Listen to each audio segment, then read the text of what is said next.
In June 2001, officials in London unveiled a striking new feat of engineering, the Millennium Bridge, a pedestrian bridge spanning the River Thames. It promised to be very useful and it was cool to look at, but it had to be closed almost immediately, because when people used the bridge, it swayed back and forth noticeably due to the force of their footsteps. Undeterred, people kept using the bridge, but as they walked, they began to lean into the swaying to keep themselves from falling over, and that only made things worse.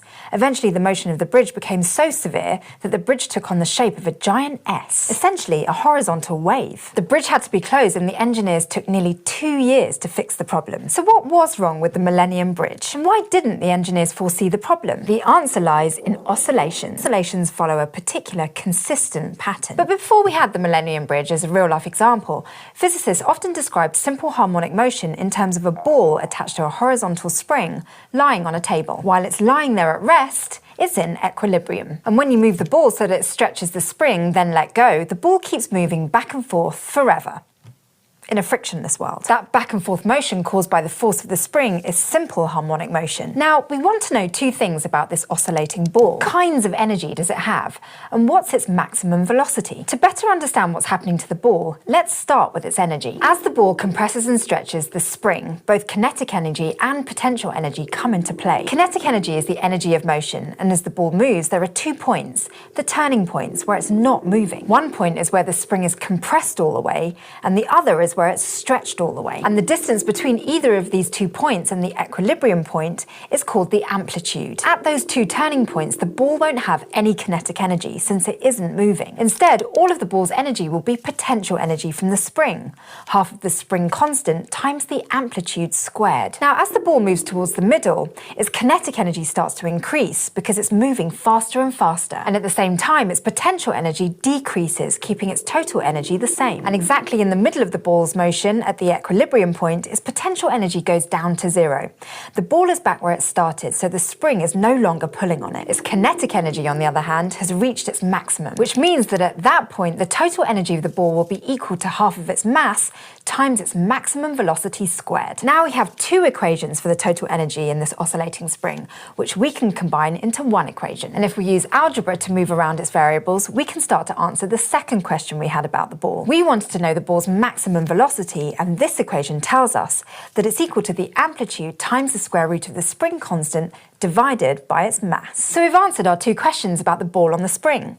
We know about its energy and we have an equation for its maximum velocity. But there's a lot more going on with this ball than just its energy and velocity. It also has properties like period, a frequency, and an angular velocity.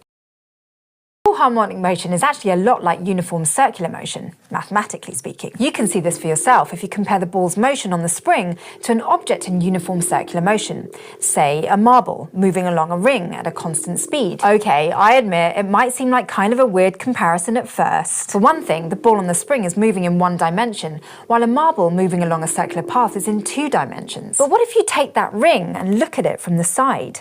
The marble keeps moving along its circular path, but to you, it looks like it's just moving back and forth along a straight line. Not only that, but it looks like this marble is stopping momentarily as it changes direction and moving faster as it gets closer to the middle, which is exactly the same way the ball was moving on the spring. Now let's take this comparison one step further. Let's assume that the radius of the ring is the same as the amplitude of the ball's motion on the spring, and that the marble's constant speed along the ring is equal to the maximum speed of the ball on the spring. In that case, if you did the math, you'd find that the equation for the marble's velocity when you look at it edge on is exactly the same as the equation that described the velocity of the ball on the spring. So let's recall what we know about uniform circular motion to see what it can tell us about simple harmonic motion. We know that the time it takes for the marble to move around the ring once is called the period. We also know that the period will be equal to the circumference of the ring divided by the marble's speed. And the radius of the circle is the same as the ball's amplitude on the spring, so its circumference will be equal to 2 times pi times the amplitude. This means that the period will be equal to 2 times pi times the amplitude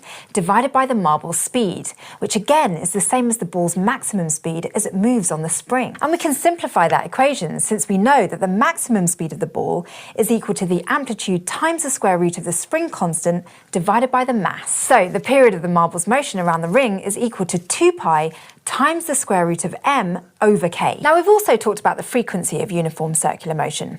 It's the number of revolutions the marble makes oscillates around the ring every second, and it's equal to 1 divided by the period. In this case, the frequency will also be equal to 1 over 2 pi times the square root of k over m. And that'll apply to the ball on the spring too, because the rules are the same. Finally, there's angular velocity to consider. In uniform circular motion, we've described it as the number of radians per second that the marble covers as it moves around the ring. And angular velocity is just equal to the frequency times 2 pi, which means that in the case of the ball on the spring, it's equal to the square root of k over m. So now, with the help of our knowledge about circular motion, we can understand the period, frequency, and angular velocity of the ball's simple harmonic motion as it oscillates on the spring. But there's one more question.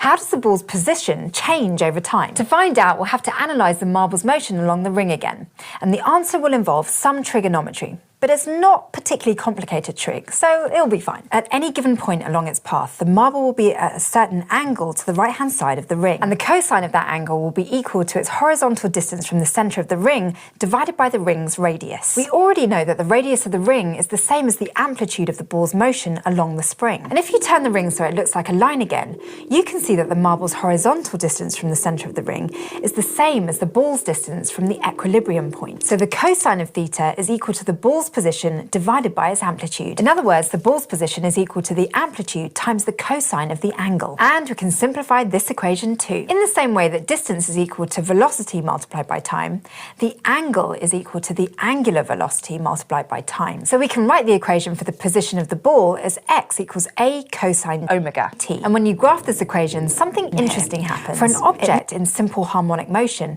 the graph of its position versus time is a wave, which is why the swaying of the Millennium Bridge looked like a wave. Speaking of the bridge, we can now better understand what happened to it. The bridge's shimmy was the result of oscillation, but it was made worse by another culprit: resonance. Resonance can increase the amplitude of an oscillation by applying force at just the right frequency.